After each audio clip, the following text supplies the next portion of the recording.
Okay, hello everyone. Here I want to provide a tutorial on how to take a long screenshot on Samsung Galaxy A15 device.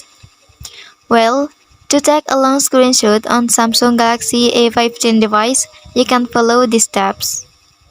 Well, for the first step, open the page or application that you want to capture a long screenshot of.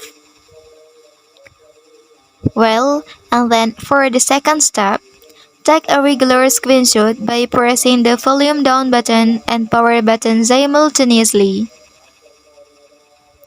Okay, next step. After taking the screenshot, a toolbar will appear at the bottom of the screen.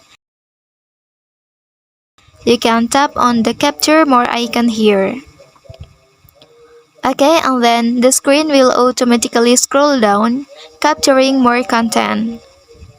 Okay, you can keep tapping on Capture More icon until you've captured all the content you want.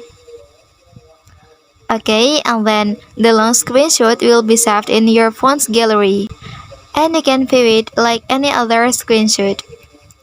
Okay, that's the tutorial on how to take a long screenshot on Samsung Galaxy A15 device.